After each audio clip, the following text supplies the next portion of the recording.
Shalom, selamat pagi, selamat siang, selamat sore, dan selamat malam kami ucapkan bagi setiap saudara yang menyaksikan ibadah ini. Kami percaya bahwa kita semuanya selalu dalam keadaan yang sehat. Saat ini kita akan mulai ibadah, mari kita mempersiapkan hati untuk boleh memuji dan menyembah Tuhan bersama-sama. Selamat beribadah, Tuhan Yesus memberkati.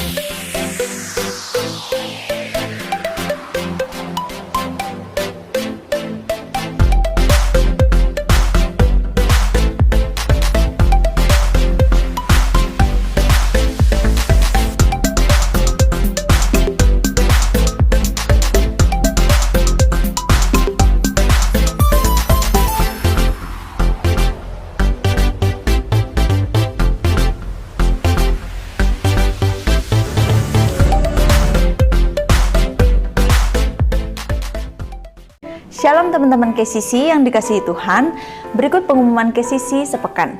Ibadah raya akan diadakan secara on-site dan online pada pukul 10 setiap minggunya. Sudah tersedia di platform YouTube dan Facebook. Mari bergabung di dalam komunitas KCC, yaitu Home, tempat di mana Anda bisa menjadi diri sendiri, diterima apa adanya, dan dibangun secara kebenaran firman Tuhan. Home di KCC ada 3. Home Jakarta Utara setiap Rabu pukul 8 malam, Home Jakarta Timur setiap Rabu pukul 8 malam, Home Couple atau keluarga setiap Sabtu pukul 8 malam. Doa pagi KCC diadakan setiap hari Sabtu pukul 6 sampai 6.30 waktu Indonesia Barat via Zoom. Link Zoom akan di-share di IG kita @kcc_kingdom. Mari membangun keintiman dengan Bapa di sorga lewat doa pagi.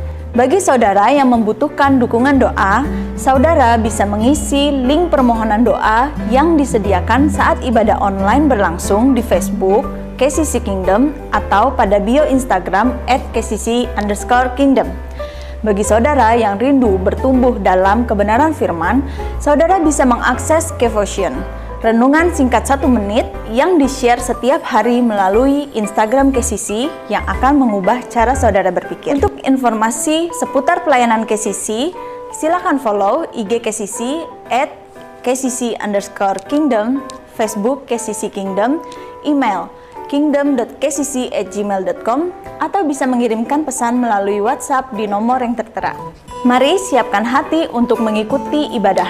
Dimohon selama berada di dalam ruangan, jemaat taat menjalankan protokol kesehatan 3M, memakai masker, mencuci tangan, dan menjaga jarak. Stay safe and healthy. Tuhan Yesus memberkati.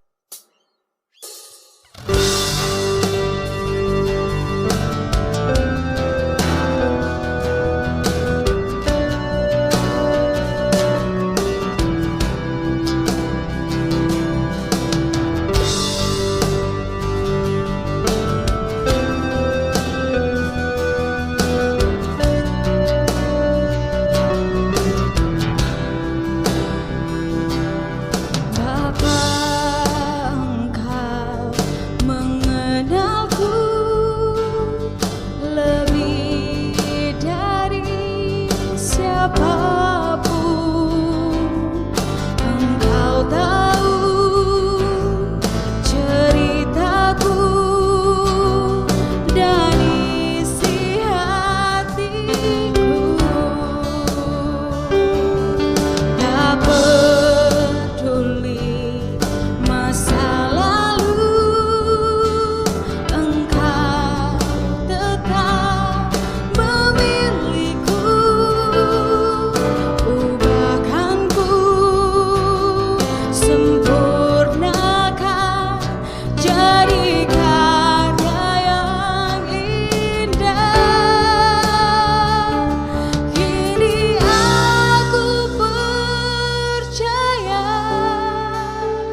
mustahil, Yesus. Tiada yang mustahil bagimu.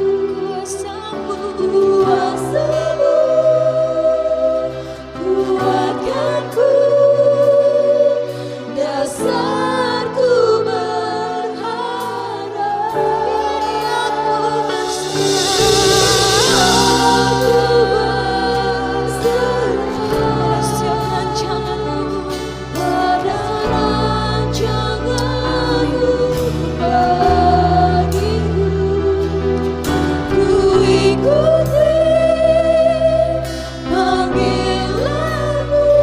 Lebih lagi dari hati kita katakan, kini aku percaya. Kini aku percaya, tiada yang mustahil bagimu. Kuasamu, Yesus, Kuasamu yang kuatkan kami. kuatkanku, Sebab dasar dasarku berharap. berserah Aku berserah pada rancanganmu, Bapak Yesus. Ku ikuti panggilanmu, dengan setia sampai akhir hidup. Aku percaya, tiada yang mustahil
Saya mengucapkan Shalom, selamat pagi, selamat siang, selamat sore, tergantung jam berapa saudara menyaksikan ibadah online ini.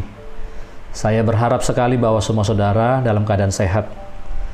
Buat saudara-saudaraku dimanapun berada, yang ada di Jakarta, yang ada di luar Jakarta, yang setia menyaksikan program kami, saya berharap ini menjadi berkat bagi saudara. Nah, saudara, sebelum kita mendengar firman Tuhan, mari kita bersatu dalam doa. Bapak, terima kasih, kami bersyukur buat kesempatan hari ini untuk kami bisa kembali beribadah bersama-sama dengan seluruh saudara-saudara kami seiman yang ada di sosial media ini, Tuhan, yang menyaksikan secara online. Bapak, aku berdoa biarlah Tuhan menjamah setiap kami, memenuhi setiap kami, biar kebenaran-Mu menuntun setiap kami, sehingga kami semua bisa dibawa makin hari makin serupa seperti Kristus.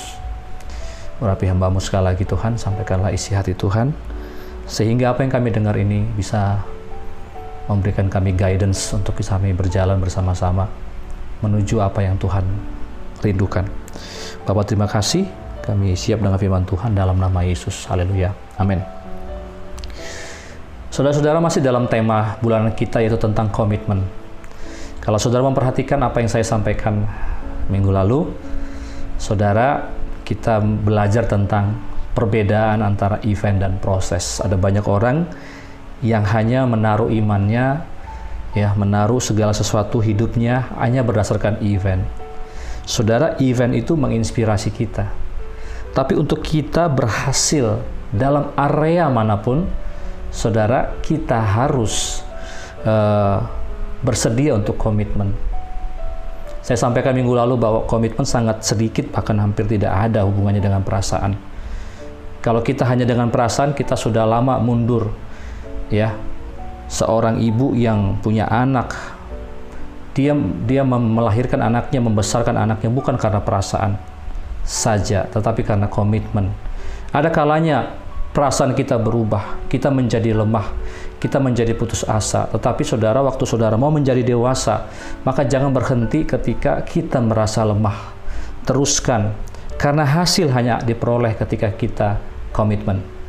Nah, saudara, saya lanjutkan khotbah saya hari ini. Saudara, masalahnya begini.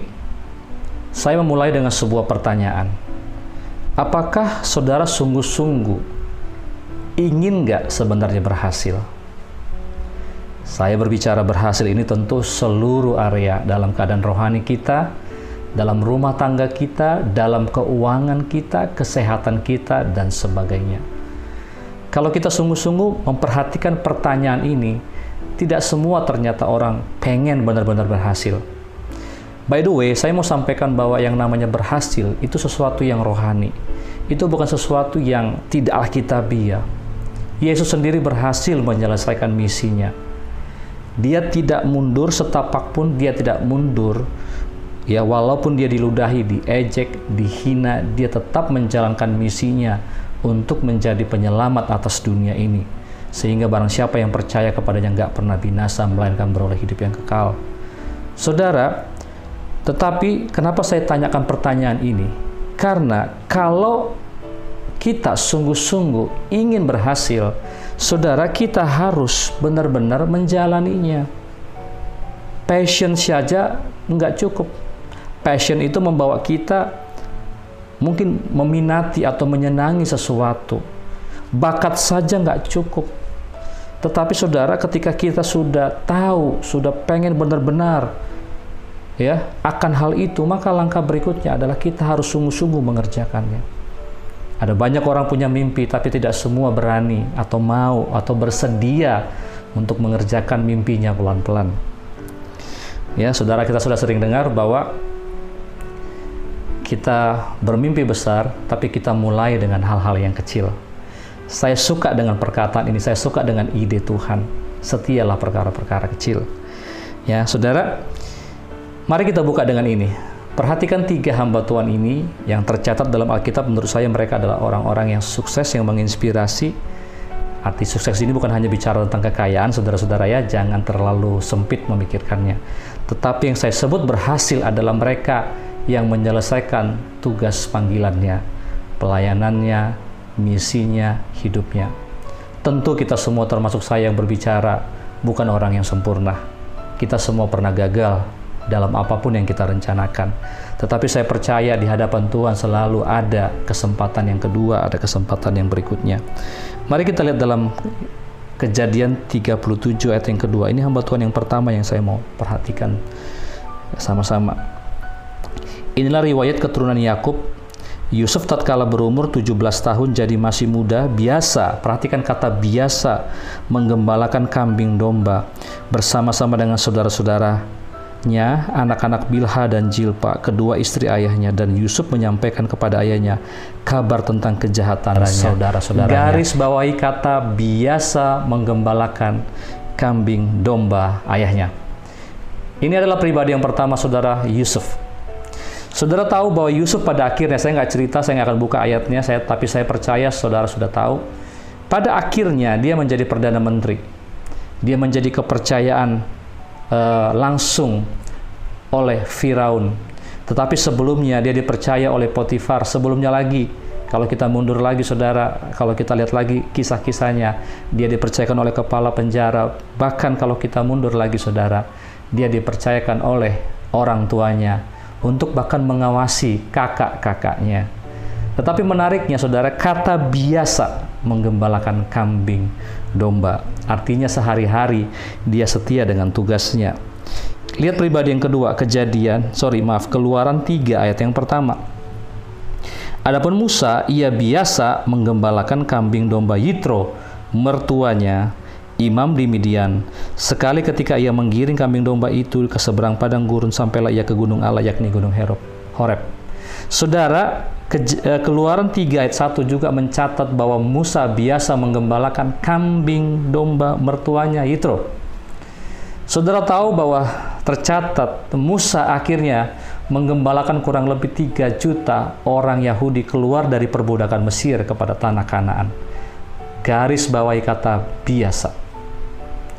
Ya, saudara, ternyata sebelum Musa dipercayakan untuk menggembalakan 3 juta kurang lebih orang Yahudi, yang dimana bangsa ini bangsa yang tegar tengkuk, keras kepala, ternyata sudah bertahun-tahun dia menggembalakan kambing domba. Saudara, ya, garis bawahi kata itu. Nah, yang ketiga kita lihat dalam 1 Samuel pasal 17 ayat 34 sampai 36. Tetapi Daud berkata kepada Saul, hambamu ini biasa menggembalakan kambing domba ayahnya. Apabila datang singa atau beruang yang menerkam seekor domba dari kawanannya, maka aku mengejarnya, menghajarnya, dan melepaskan domba itu dari mulutnya.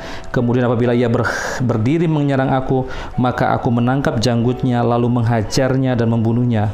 Baik singa maupun beruang telah dihajar oleh hambamu ini, dan orang Filistin yang tidak bersunat itu, ia akan sama seperti salah satu dari binatang itu, karena ia telah mencemooh barisan daripada Allah yang hidup. Saudara, perhatikan bahwa Daud juga biasa menggembalakan kambing domba ayahnya. Lihat 3 pribadi ini, saudara. Daud tercatat menggembalakan orang Israel, menjadi raja yang berkenan di hati Tuhan. Tetapi jauh sebelumnya, dia terbiasa menggembalakan kambing domba. Bahkan kambing dombanya nggak banyak, cuma 2-3 ekor. Tapi dia menggembalakan dengan cara yang excellence. Ya. Setiap kali ada singa, ada beruang, dilawan kalau ada yang coba mengganggu, mengambil kambing dombanya. Saudara, kalau kita lihat kata biasa, ini berbicara tentang segala sesuatu yang rutin. Saya percaya setiap hari mereka melakukan ini, bolak-balik setiap hari, hanya menggembalakan. Terkadang waktu kita, coba kalau kita renungkan sebentar, waktu kita mungkin di sisi ketika Daud masih muda, Yusuf masih lebih muda, ya, bahkan dikatakan Yusuf berusia 17 tahun, ya. Musa ketika dia belum terlalu tua, saudara, ya, masih lebih muda daripada dia ketika dipanggil untuk membebaskan orang Israel. Saudara, waktu mereka menjalankan, kayaknya ini biasa banget. Apa sih menggembalakan kambing domba? Keluarkan, kasih makan, ya, jaga-jaga, bawa pulang. Sepertinya itu sepele. Tapi saudara, saya mau kasih tahu kepada saudara, ada sebuah kekuatan yang namanya kekuatan rutinitas atau setiap hari. Saya ambil judul khotbah saya hari ini adalah mulai saja dulu. Ya. Jadi saudara lihat, Jangan pernah sepele dengan apapun yang kau kerjakan hari ini, apapun yang ada di tanganmu hari ini. Kalau kita biasa mengerjakan itu, maka saudara, nanti Tuhan, saya percaya, akan membawa kita kepada hal-hal yang lebih besar, hal-hal yang membuat kita mungkin amazed dengan perjalanan hidup ini. Tetapi saudara, lihat Daud, Musa, Yusuf adalah orang-orang yang berkomitmen dengan pekerjaannya. Saya nggak melihat Alkitab mencatat mereka lalai dengan kambing domba. Apalah kambing domba? Tidak ada hal yang terlalu kecil, saudara. Waktu kita kerjakan dengan segenap hati, itu akan membawa hal yang besar. Menariknya, 3 pribadi ini, saudara, sama-sama menggembalakan, tetapi dalam porsi yang lebih besar. Yusuf menggembalakan orang Mesir, ya, bahkan termasuk ada orang Israel di situ yang mengambil makan, bahkan seluruh dunia waktu kelaparan sehingga mereka pergi ke Mesir, dan Yusuf adalah gembalanya, artinya orang yang dipercayakan untuk memelihara satu bangsa. Musa menggembalakan orang Israel yang jutaan. Daud juga menjadi raja menggembalakan orang yang sekian banyak. Bahkan suatu ketika Tuhan bilang begini, Daud adalah gembalaku, gembala orang Israel. Saudara lihat bahwa tidak ada yang terlalu kecil yang sepele di hadapan Tuhan. Waktu kita mulai kerjakan dengan komitmen, dengan sungguh-sungguh, maka saya percaya itu akan membawa hal-hal yang besar. Nah, saudara, saya mention sebuah statement yang diambil, yang ditulis oleh John Maxwell, pakar kepemimpinan. Dia bilang begini, saudara, rahasia keberhasilan kita terletak pada agenda harian kita. Pertanyaannya, apa agenda harian kita? Setiap hari kita ngapain aja? Boleh saya simpulkan bahwa orang berhasil atau tidak bisa dilihat, saudara, dari apa yang dia lakukan setiap hari. Bukan apa mimpinya, tapi apa yang dikerjakan setiap hari.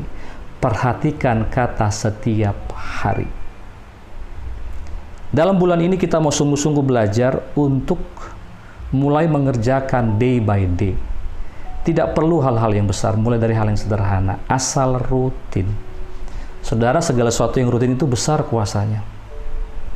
Kadang kita berpikir bahwa kita makan setiap hari nggak langsung sehat. Saya tahu, saudara makan nggak langsung sehat. Tapi ketika kita makan setiap hari, kita rutin, itu akan memberikan pertumbuhan dengan tubuh kita. Sejak masih anak, kalau lalai dalam memberikan gizi dan sebagainya, saudara, itu tidak akan membuat pertumbuhannya baik. Pertumbuhan sesuatu yang berjalan sangat panjang. Tetapi maintenance-nya, pemeliharaannya harus setiap hari. Lukas 16 ayat yang ke-10. Ini ayat sudah sangat umum yang sering kita baca. Barang siapa setia dalam perkara-perkara kecil, ia setia juga dalam perkara-perkara besar. Dan barang siapa tidak benar dalam perkara-perkara kecil, ia tidak benar juga dalam perkara-perkara besar. Saudara, selalu yang namanya perkara besar selalu ada hubungannya dengan perkara kecil. Anda lalaikan perkara kecil, maka perkara besar nggak pernah terjadi. Saudara, perkara besar sesuatu yang luar biasa, sesuatu yang dahsyat, kesuksesan hanya kumpulan daripada kebiasaan-kebiasaan kecil yang kita lakukan dengan cara konsisten. Alkitab sudah jelas, kalau kamu nggak setia dengan yang kecil, nggak mungkin setia dengan yang besar. Kalau kamu nggak bisa dipercaya dengan yang kecil, nggak mungkin dipercaya dalam hal yang besar. Pertanyaannya makanya penting saudara renungkan, apakah benar-benar sukses, berhasil, itu penting buat saudara? Kalau nggak terlalu penting buat kita, nggak heran banyak di antara kita tidak berhasil. Sekali lagi, berhasil ini bukan hanya bicara uang, saudaraku. Berbicara dalam banyak area. Setidaknya 5 area, saudara, dalam hidup kita. Rohani kita, bagaimana? Apakah rohani kita bertumbuh? Apakah dikasih makan dengan baik? Apakah kuat dengan yang namanya godaan, dengan namanya cobaan, dengan namanya aniaya, dan sebagainya? Apakah tubuh kita sehat? Apakah tumbuh? Apakah makin baik? Ataukah kita makin sakit-sakitan? Apakah keuangan kita makin baik? Apakah itu bertumbuh? Apakah hubungan kita, saya dengan pasangan saya, dengan anak saya, dengan semuanya orang-orang yang dekat saya, apakah baik? Apakah dalam karakter saya bertumbuh? Perhatikan area-area ini, saudara. Intinya kalau kita nggak setia dengan hal yang kecil, nggak mungkin kita mencapai yang namanya keberhasilan. Nah, menariknya saudara, perhatikan Matius pasal 26 ayat 41. Berjaga-jagalah dan berdoalah supaya kamu jangan jatuh ke dalam pencobaan. Roh memang penurut tapi daging lemah. Perhatikan, roh memang penurut tapi daging lemah. Yang nurut itu adalah roh. Dagingnya lemah. Dagingnya nggak nurut. Saudara, kalau saya tanya sama saudara-saudara semua, yang dilatih yang lemah atau yang nurut? Saya percaya yang lebih harus dilatih, yang lebih harus ditertibkan adalah yang lemah ini. Saya kasih sebuah ilustrasi. Ibarat saya ingin mengencangkan misalnya otot tangan saya. Karena mungkin otot tangan saya kok tidak terlalu berbentuk dan sebagainya. Otot badan tangan saya kurang kekar begitu. Maka yang saya lakukan adalah saya melatih otot tangan saya tiap-tiap hari. Ya, saya mulai mendisiplin dia supaya terbentuk, dilatih. Arti kata lemah di sini adalah artinya di situ yang kita perlu harus pay attention. Karena kalau roh kita ini sudah nurut, roh ini berdiam dalam tubuh kita. Nah, gimana bisa mulai mengalami kemajuan kalau daging ini nggak dilatih? Sebagai contoh, berapa kali kita sering ingin berdoa tapi nggak kejadian berdoa. Kalau saya tanya kadang-kadang jemaat, bagaimana doanya? Bolong-bolong. Yang bikin bolong-bolong itu adalah jasmani kita, daging kita. Itulah yang harus dilatih. Biarin menjerit. Saya pernah sharing sama orang-orang yang sering nge-gym, saudara. Ternyata kalau ketika ototnya dilatih itu sepertinya ototnya itu pecah. Ya, kadang-kadang sakit banget. Ketika latihan hari ini, besoknya sakit banget. Nah, saya tanya, kalau sakit itu mau diapain, bagaimana? Ternyata ketika itu sakit, terusin aja. Jangan berhenti. Artinya apa? Memang dia sedang mengalami dipecahkan gitu ya. Karena namanya dibentuk, saudara.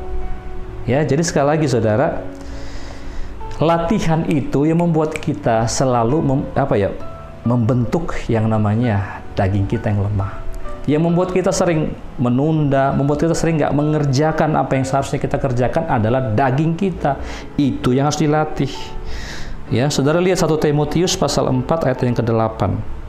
Latihan badani terbatas gunanya, tetapi ibadah itu berguna dalam segala hal, karena mengandung janji baik untuk hidup ini maupun untuk hidup yang akan datang. Kenapa Paulus menggambarkan atau membandingkan antara latihan badani dengan ibadah? Saya mempercayai bahwa yang namanya latihan badani hampir sama dengan latihan rohani. Kalau badan perlu dilatih, maka saudara ibadah juga perlu dilatih. Pertanyaannya, apanya yang dilatih dalam ibadah?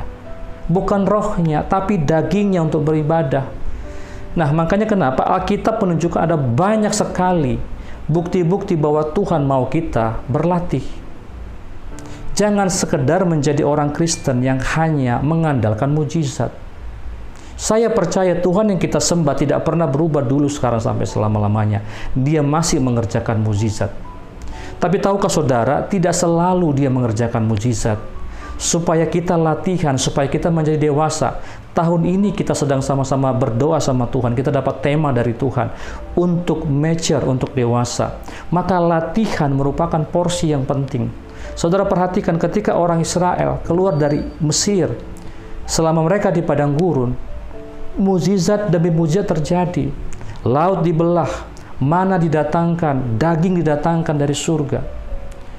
Tidak sekalipun mereka bekerja, tetapi ketika mereka sampai ke tanah Kanaan, tahukah saudara bahwa mujizat berhenti? Tidak ada lagi turun mana. Tetapi Tuhan yang sama adalah Tuhan yang selalu menolong umatnya. Bukan berarti nggak ada pertolongan Tuhan, tetapi pertolongan Tuhan sifatnya berubah, sifatnya saudara. Bukan lagi seperti yang ada ketika mereka keluar dari Mesir, saudara. Tetapi mereka harus menaklukkan bangsa demi bangsa yang ada di Kanaan, ya, supaya mereka bisa menduduki tanah Kanaan. Saya percaya Tuhan menyertai mereka, tetapi dengan cara yang lain. Nah, kalau kita, saudara, tidak mau bertumbuh, maka kita tidak mengerjakan apa-apa yang menjadi bagian kita. Tinggal tunggu nanti mujizat. Tuhan pasti tolong. Tetapi dengar baik, saudara. Catat baik-baik. kalau Alkitab menjelaskan tentang latihan, artinya saudara, Tuhan mau Anda dan saya dewasa. Nah, kalau kita mau dewasa, maka saudara, tidak bisa tidak, kita harus belajar untuk berlatih. Kita mesti belajar untuk disiplin, kita mesti belajar untuk komitmen. Dari mana kita mulai komitmen? Dari hal-hal yang kecil. Perhatikan kata biasa. Ya. Nah, saudara, kalau tadi saudara saya contohkan beberapa hamba-hamba Tuhan, orang-orang yang dipakai Tuhan, mereka bukan orang-orang yang nggak semuanya mereka di dalam hal yang rohani. Yusuf ada di marketplace, Daud ada di marketplace, mereka raja. Tetapi mereka tercatat dalam Alkitab. Nah, saudara, ada suatu tokoh yang saya catat beberapa. Saya tahu saudara pasti bisa tunjukin banyak tokoh, tapi ini beberapa saja saudara yang saya harap bisa menginspirasi saudara. Larry Bird, ini pencetak skor jarak jauh NBA. Berlatih 500 kali menembak setiap pagi sebelum pergi ke sekolah. Dia pencetak skor yang tinggi dalam tembakan jarak jauh. Dia melatih dirinya 500 kali setiap pagi, saudara, sebelum berangkat ke sekolah. Jadi tidak ada yang langsung tiba-tiba dia langsung jago, itu nggak ada. Semua itu karena latihan. Daud bisa mengeker atau menaruh batu pas tepat di kepala Goliat. Saya percaya karena dia latihan. Karena sehari-hari dia pakai umban, saudara, ya, untuk menjaga kambing dombanya. Jadi saudara lihat, orang-orang ini bukan hanya karena bakat, bahkan banyak di antara mereka mungkin nggak punya bakat, saudara, tetapi mereka berlatih. Ada tokoh yang lain namanya Demosthenes dari Yunani kuno, menjadi orator besar, ya, pembicara yang luar biasa. Dia berlatih dengan cara mengucapkan ayat Alkitab dengan mulut penuh kerikil, saudara, dan mengucapkannya di hadapan gemuruh gelombang lautan. Bayangkan, supaya suaranya bisa bulat, bisa kuat, dia mengucapkan ayat-ayat Alkitab dengan kerikil di mulutnya. Dia ngomong di laut. Saudara bayangkan, gemuruh itu kan suaranya kencang, saudara, ombak di lautan. Tapi begitulah cara dia, sehingga dia menjadi orator hebat, saudara. Luar biasa, ya, menginspirasi, saudara. Satu lagi, ada Will Smith. Saudara tahu, ya, ini aktor Hollywood, pemenang Grammy Award. Dia bilang begini, saya tidak pernah menganggap diri saya mempunyai bakat khusus. Lihat, dia seorang Will Smith aja tidak berpikir bahwa dia punya bakat khusus. Ya, keunggulan saya adalah etika kerja yang gila-gilaan. Jadi saudara lihat, ternyata orang-orang ini yang kita lihat hebat bukan terjadi dalam satu malam, bukan karena event, tapi karena mereka proses yang luar biasa. Mereka berlatih. Saya percaya anak-anak Tuhan tidak boleh kalah dari ini. Mari kita belajar berlatih, saudara. Mari kita belajar, saudara, hal-hal yang bisa kita mulai kerjakan hari ini. Nah, dari mana kita mulai? Saya kasih 2 poin saja. Sederhana saja, nggak usah muluk-muluk. Yang pertama, saudara, mulailah dari hari ini. Ya, mulai dari sekarang. Jangan tunggu besok. Hari esok kita nggak akan pernah tahu, ya. Bahkan kalau boleh saya bilang, hari esok nggak pernah ada. Kalau saudara ada di hari esok, itu sudah hari ini. Jadi mulailah dari hari ini. Nah, yang kedua, sederhana saja. Mulailah dari hal yang kecil. Saya suka, bahkan saya berlatih, saya terapkan sama diri saya. Saya nggak mau memulai dengan hal yang luar biasa.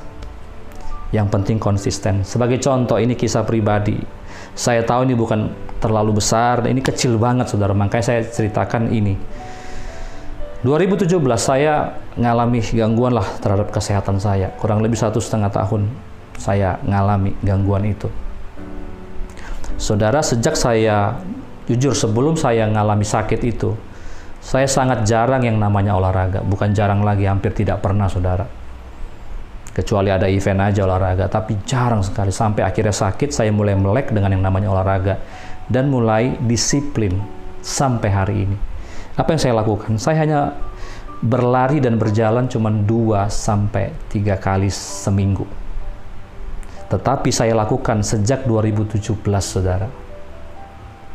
Bayangkan, kurang lebih 4 tahun. Ya, jadi saudara jangan lihat cuman jalan 2 kali sampai 3 kali seminggu. Pertanyaannya, apakah saudara bisa? Apakah saudara sanggup? Saya tahu ada banyak orang yang bisa, itu kecil saudara. Makanya saya kasih poinnya, mulailah dari yang kecil. Jalan itu nggak repot. Tetapi kalau saudara bisa lakukan ini sampai bertahun-tahun, nah ini yang namanya komitmen. Apa yang saya rasakan, jujur sangat banyak dampaknya terhadap kesehatan saya.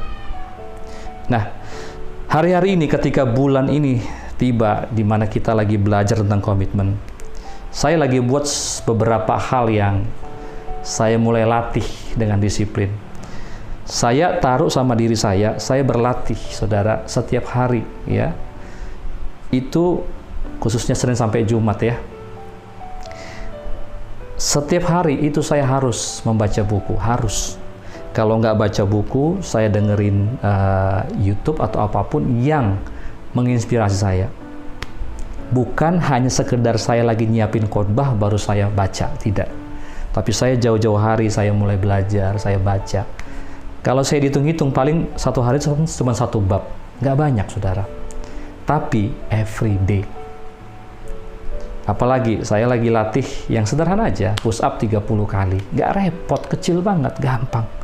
Ada banyak mungkin ketika dengerin saya, gampang banget sih Pak. Iya gampang, tetapi mulai aja dulu. Ya, nggak banyak orang yang benar-benar bisa konsisten. Nah yang ketiga, saya latihan mulai apa saudara? Saya mulai latihan keyboard saudara, alat musik. Karena sembari saya juga, selain saya pendeta, saya juga mengajar saudara ya. Private, beberapa orang saya ajarin. Latihan setiap hari.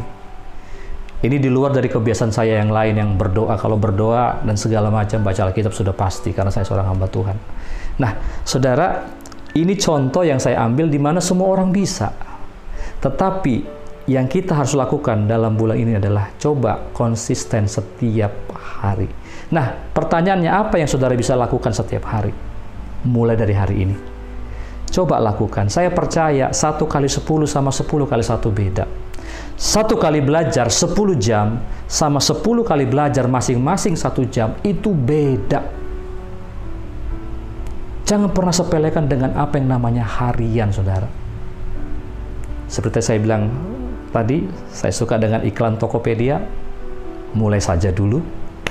Jadi ingat 2 poin ini, mulai hari ini, danlah mulailah dengan dari hal-hal yang kecil, tapi lakukan secara konsisten. Nanti lihat kumpulan-kumpulan hal kecil itu membuat saudara mulai berubah. Sehingga perubahan, kesuksesan apapun yang saudara harapkan bukan lagi menjadi satu hal yang mustahil. Mari belajar dewasa. Mari belajar tanggung jawab sama tubuh kita. Kalau Anda menikah, tanggung jawab sama pernikahanmu. Sudah punya anak, jangan cuma buat anak, saudara ya. Anak itu buat anak event, tetapi untuk membesarkannya itu perlu proses, butuh tanggung jawab. Besarinnya 20 tahun. Buatnya nggak lama, saudara. Tetapi kita perlu harus benar-benar kasih hati. Menjadi bapak itu nggak mudah. Menjadi ibu itu nggak mudah. Ayo, jangan lagi kita seperti kanak-kanak. Tinggalkan sifat kanak-kanak kita. Belajarlah menjadi dewasa. Belajarlah bertanggung jawab. Tuhan kasih tubuh yang sehat. Jaga tubuh itu. Jangan sampai sakit. Kecuali itu di luar kuasa kita. Tuhan kasih keuangan kita. Jaga.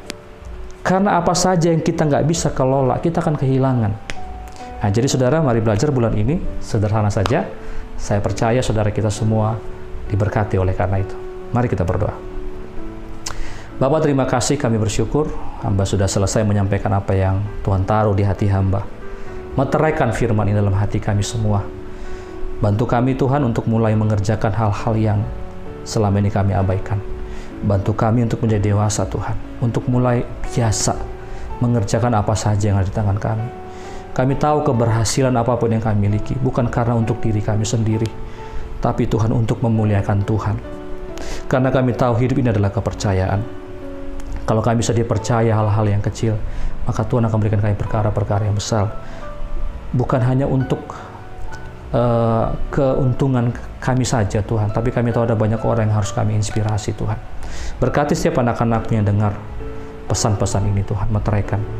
Berkati bangsa kami, berkati kami semua ya Tuhan, berkati KCC, berkati jemaatnya dimanapun berada. Tuhan, berkati bahkan seluruh pendengar yang bukan jemaat kami. Biarlah kami semua bisa mengalami Tuhan hari-hari ini. Jadikan berkat Tuhan pelayanan online service ini. Ada banyak orang akan disembuhkan, dilawat, dipulihkan lewat pelayanan ini. Kami mau setia dengan perkara-perkara kecil yang Tuhan percayakan pada kami. Tuhan, kalau sebentar kami mau pulang, Tuhan kiranya memberkati kami. Mari saudara buka kedua tangan saudara. Kekasih-kasih Tuhan, terimalah berkat anugerah yang berlimpah-limpah. Cinta kasih daripada Tuhan kita Yesus Kristus dan persekutuan yang manis dengan Roh Kudus kiranya menyertai saudara-saudara hari ini, besok bahkan sampai selama-lamanya. Kita yang diberkati sama-sama kita katakan amin. Saudara-saudaraku, ibadah sudah selesai. Tuhan memberkati kita semua. God bless you. Mari kita semua